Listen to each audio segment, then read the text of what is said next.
கோவை குடியிருப்போர் முன்னேற்ற சங்கத்தின் சுதந்திர தின விழா பிளாஸ்டிக் ஒழிப்பு விழிப்புணர்வு பொதுக்கூட்டம். பிளாஸ்டிக் ஒழிப்பு அப்படிங்கும்போது பார்த்தீங்கன்னா எல்லா இடத்துலையும் வந்துருச்சு பிளாஸ்டிக்கு. ஆனால் இதை ஒழிக்கிறதுக்கு தான் அரசு அதிகாரிகள் நினைச்சா முடியும். அதுதான் நம்ம என்ன பண்ணோம்னா, அரசு அதிகாரிகள் இருக்காங்கன்னா எல்லாத்துக்கும் ஒவ்வொரு சட்டம் இருக்கு. அரசாங்கம் வந்து சட்டம் தான் போடும், அதை நிறைவேற்றுறது அந்த அரசு ஊழியர்கள் தான்.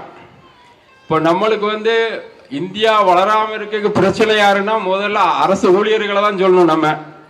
ஏன்னா அவங்க தான் நம்ம அரசுடைய வரவு செலவுல இருந்து அத்தனையும் பார்க்குறாங்க. நம்மகிட்ட கரெக்டாக வீட்டு வரி எல்லாம் கேட்கறத கொடுத்துட்றோம். வீட்டு வரி, கரண்ட் பில்லு, என்னென்ன வரி எல்லாத்தையும் கொடுத்துட்றோம். ஆனால் கடனில் தான் போகுது. அப்போ நம்ம என்ன பண்ணணும், இதுக்கு கல்வி முறையை மாற்றணும். ஏன்னா தரமில்லாத கல்வியை கொடுத்துட்டு நீ அவனை வேலை செய்யணும், அவனுக்கு ஒரு கணக்கும் தெரிய மாட்டேன். எவ்வளோ வாங்குறோம், அதை வாங்கின வரவு இவ்வளோ வருது, செலவு இவ்வளோ வருதுன்னு தெரிய மாட்டேன். எங்கடா கடன் வாங்குறதுன்னு சொல்லி தான் பார்த்துட்டு இருக்காங்க. இப்படித்தான் நம்ம இந்தியாவோட நிலைமை, தமிழ்நாடோட நிலைமை இருக்கு. அதனால இந்த மாணவர்களுக்கு எதுக்காக வாட்டர் பாட்டில் கொடுக்கணும் அப்படின்னு யோசனை பண்ணோம்னா, இவங்க தான் வருங்காலத்தில் வந்து அரசு ஊழியராக வர்றாங்க.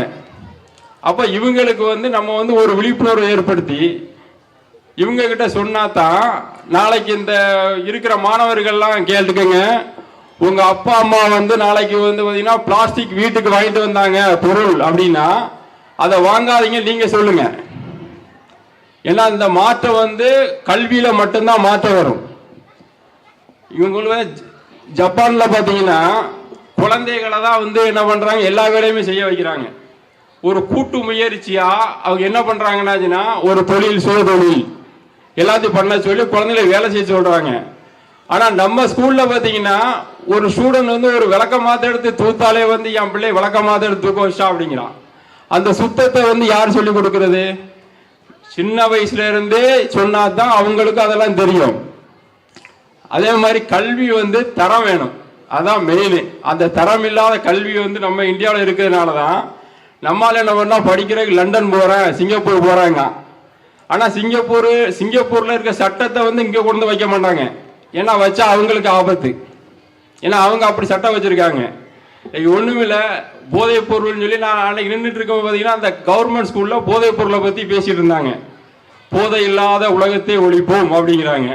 ஆனா போதை இல்லாத உலகத்தை ஒழிப்போம், நீ போதைய 4 பேர் கம்பெனி வச்சிருக்க, அதை ஒழிச்சா முடிஞ்சு போச்சு. நீ அதை விற்கவும் செய்வ, ஆனா அங்க வந்து குடிக்காதன்னு சொல்லுவ. இது என்ன ஒரு சட்டம் தான் தெரியல. ஆனா இந்த இது வந்து அரசு அதிகாரிகள் மெயினா எல்லாத்துக்குமே சட்டம் இருக்கு. ஒரு நோ பார்க்கிங்ல வந்து நிப்பாட்டாதீங்க வண்டிய அப்படின்னு சொல்லலாம், அதுக்கு ஒரு சட்டம் இருக்கு. ஆனா அது கீழே தான் நிப்பாட்டுவாங்க. ஆனா யாருமே அதை கண்டுக்கிறது இல்லை. அது இல்லாம தரமான உணர்வு நம்ம குடியிருப்போர் சங்கத்து மூலியமா என்ன அரசாங்கத்தை கேட்கிறோம் அப்படின்னா, மக்களுக்கு கலப்படம் இல்லாத தரமான உணவு, நோய் நொடி இல்லாத வாழ்க்கை. ஆனா வந்து பாத்தீங்கன்னா அந்த உணவு அதுக்குன்னு சொல்லி சட்டம்லாம் இருக்கு. ஆனா அந்த அதிகாரி வேலை செய்ய மாட்டாரு. எவ்வளோ செத்து போயிட்டா நான் மட்டும் போய் பார்ப்பாரு, அவ்வளவுதான்.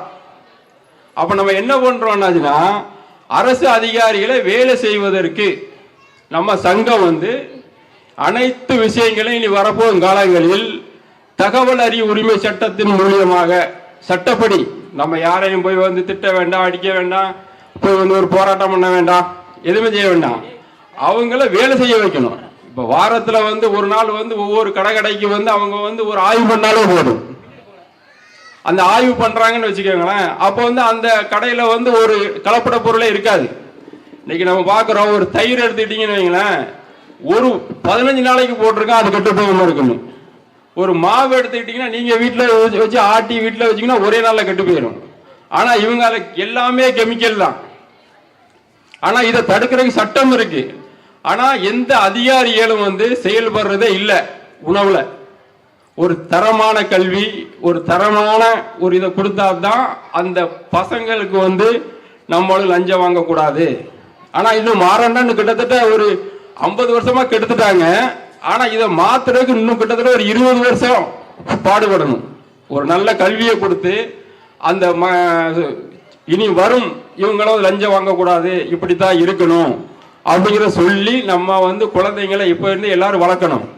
ஏன்னா எல்லா குழந்தைங்களுக்கும் ஒரு திறமை இருக்கும். ஆனா அவங்க தான் வந்து பாத்தீங்கன்னா நாளைய அரசாங்க ஊழியர் வந்து இன்னைக்கு ஒண்ணுமில்ல. இப்ப கூட ஒரு முகாம்னு போட்டாங்க இல்லைங்களா? அந்த முகாம்ல ஒரு நாளைக்கு வந்து 2000 பேருக்கு தீர்வு காண்கிறாங்க இல்லையா? அப்போ வந்து ஒரு மாசமா அவங்க உள்ள தூங்கிட்டு இருந்தாங்களா? கேள்வி தானே.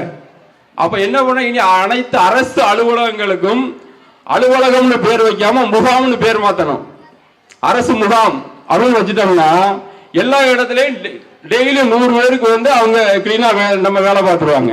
உங்களுக்கு அந்த மாதிரி தான் இன்னைக்கு இருக்குது. அதே மாதிரி பிளாஸ்டிக்கை வந்து குழந்தைங்களா நாளையில இருந்து உங்க வீட்டுல வந்து ஒரு பிளாஸ்டிக் கூட இல்லாம போய் சுத்தம் பண்ணுங்க வீட்டை.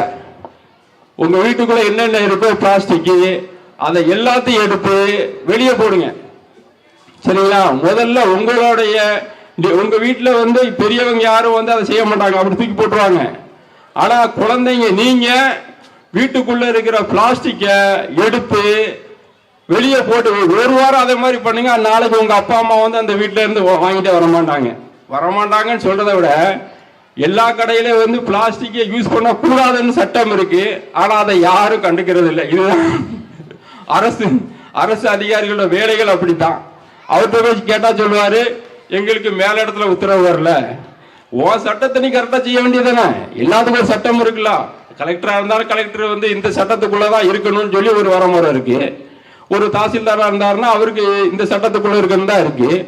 ஆனா அரசு அதிகாரிகள் சட்டத்தை வந்து கரெக்டா செஞ்சாங்கனால ஒரு மாநகராட்சியா இருந்தாலும் சரி, நகராட்சியா இருந்தாலும் சரி, ஒரு தரமான ரோடு, ஒரு தரமான ஒரு என்ன சொல்ற எல்லாமே வந்து தரமா நம்மளுக்கு வந்து கிடைக்கும். அரசாங்கம் ஒடுக்கிற பணத்துல 100% வேலை செஞ்சா போதும். 10 வருஷத்துல ஒரு நகராட்சியோ மாநகராட்சியோ சுத்தமாயிருங்கிறாங்க.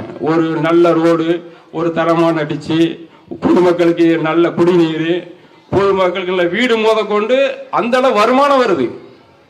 நம்ம கேட்கிற வரியை கொடுக்கிறோம், கேட்கிற கரண்ட் பில்லை கட்டுறோம். ஆனா எல்லாமே கடன்ல தான் இருக்கு. இதுக்கு ஒரே காரணம் வந்து அரசியல்வாதி இல்ல, அரசு அதிகாரிகள். IAS IPS படிச்சிருக்கேன்னு சொல்றாங்க. ஆனா அவங்களுக்கே கணக்கு தெரிய மாட்டேங்குது. ஏதோ கடனை வாங்குறாங்க, கடமைக்கு வேலை செய்யறாங்க. அதனால வந்து IAS IPS கல்வி முறையை மாற்றி அமைக்கணும். இதுதான் வந்து நம்மளோட நம்ம குடியிருப்போர் சங்கத்தோட கொள்கைனா சொந்தம் வரும் சங்கம் வரும் இல்லையா? அதே மாதிரி எந்த பிரச்சனையா இருந்தாலும் நம்ம சங்கம் உங்க கூட 24 மணி நேரம் நிற்கும். 24 மணி நேரம் கூப்பிட்டாலும் சங்க நிர்வாகிகள் வந்து போன் எடுப்பாங்க. அதே மாதிரி இங்க இருக்க நிர்வாகிகள் எல்லாருமே எங்க இந்த சங்கத்தில் கூட இருக்க அத்தனை நிர்வாகிகளும் நல்ல திறமையான நிர்வாகிகள். யாரா இருந்தாலும் சரி, ஒரு ஸ்டேஷன் போகணும் அப்படின்னா அந்தந்த ஏரியாவில் இருக்கிறவங்க அடுத்த செகண்ட் போய் வந்து பார்த்துருவாங்க. எந்த விஷயமா இருந்தாலும் சரி. அதே மாதிரி உங்களுக்கு எந்த இதுனாலும் சரி, நீங்க அந்தந்த ஏரியாவில் இருக்கிற சங்க நிர்வாகிகளை நாடுங்க, உங்களுக்கு வந்து தீர்வு கிடைக்கும். நன்றி, வணக்கம்.